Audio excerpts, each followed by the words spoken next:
95% de votre vie provient de votre subconscient. Votre vie est le fruit de votre comportement subconscient.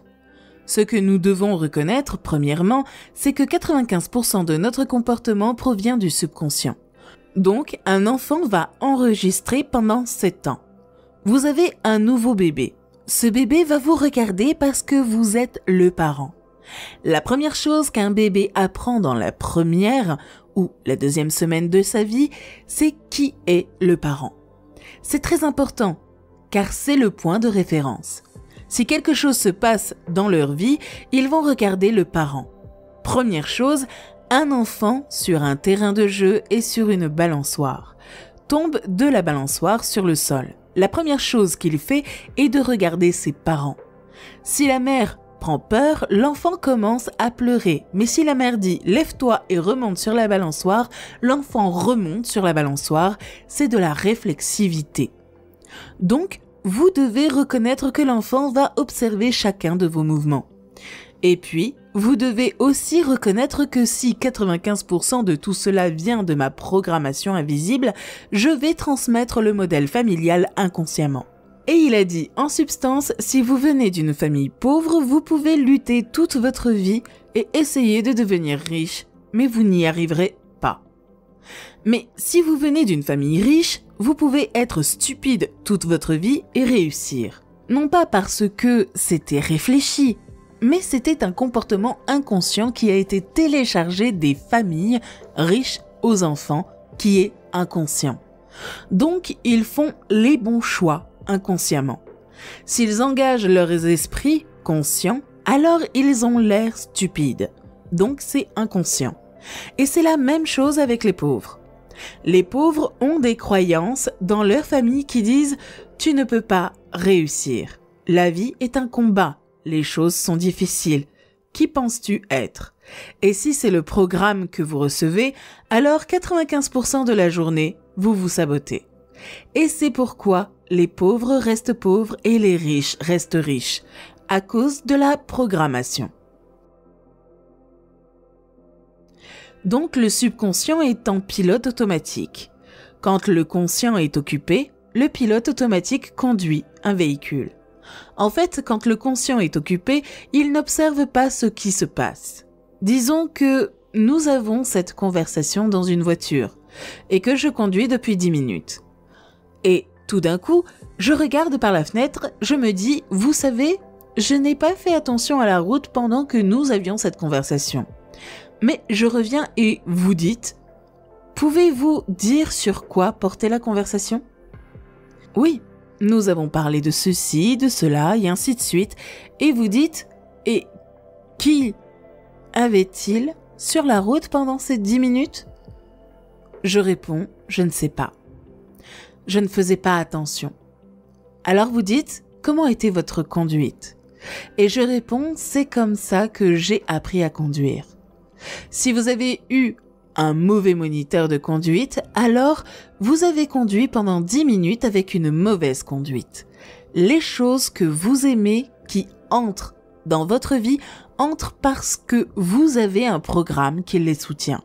Mais tout ce qui vous pose problème, vous y travaillez dur, vous faites beaucoup d'efforts pour y arriver. Pendant que vous travaillez si dur, inévitablement, vous avez un programme qui ne soutient pas cette conclusion et vous essayez de passer outre le programme. Donc, vous n'avez pas besoin de faire beaucoup de psychanalyse et de psychologie. Il suffit de regarder sa vie et de se demander où l'on a du mal. Parce que là où vous avez des difficultés, il s'agit inévitablement d'un programme dans votre subconscient qui ne soutient pas la destination que vous recherchez.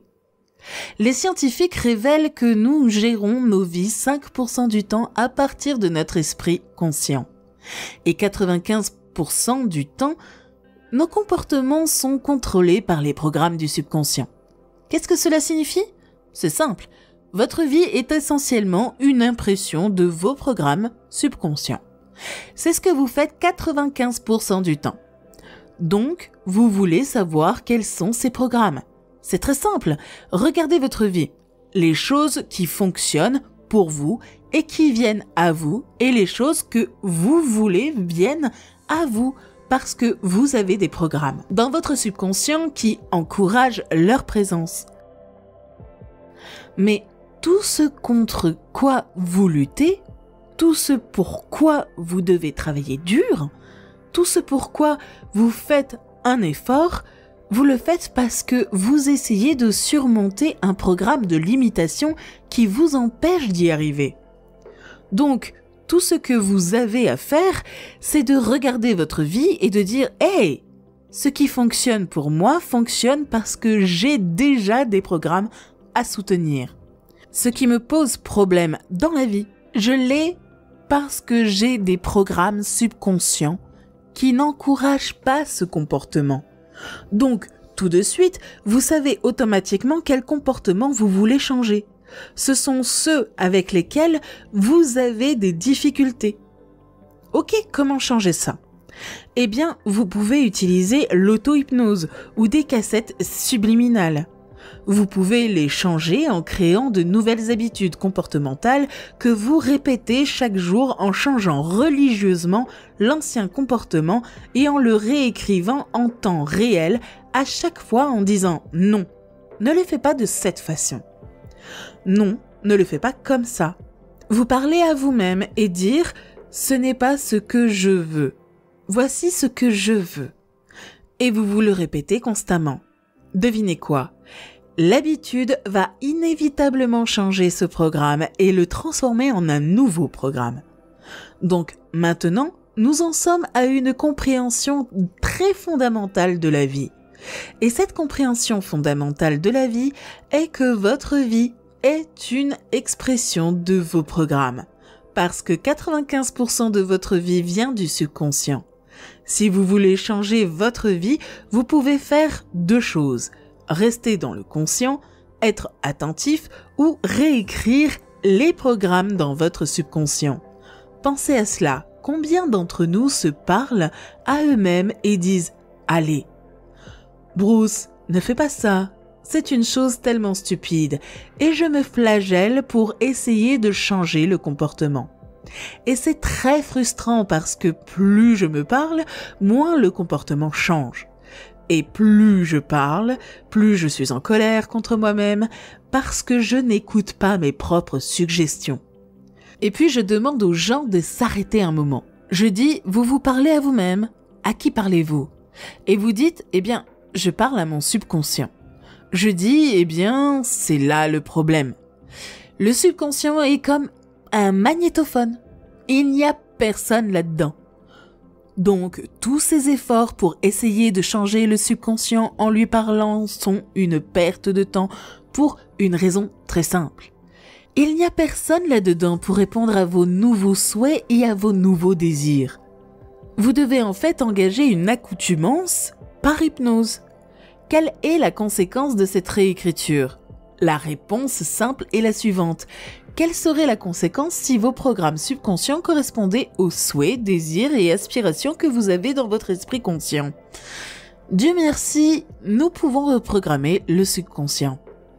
Notre conscience peut soit nous améliorer comme un effet placebo, soit la même conscience peut vous enlever vos forces et vous tuer avec ce qu'on appelle un effet nocebo. C'est d'ailleurs pour ça qu'on l'appelle ainsi. Donc, c'est le pouvoir de votre pensée.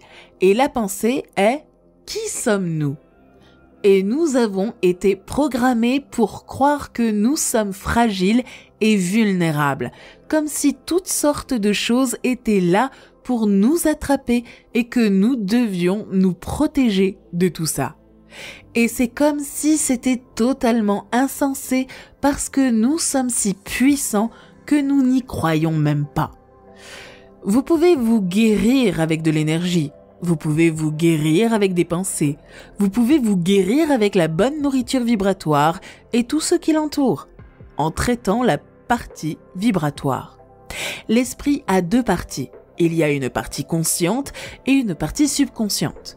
La partie consciente, c'est vous, votre identité personnelle. Elle est créative. Elle a vos souhaits et vos désirs.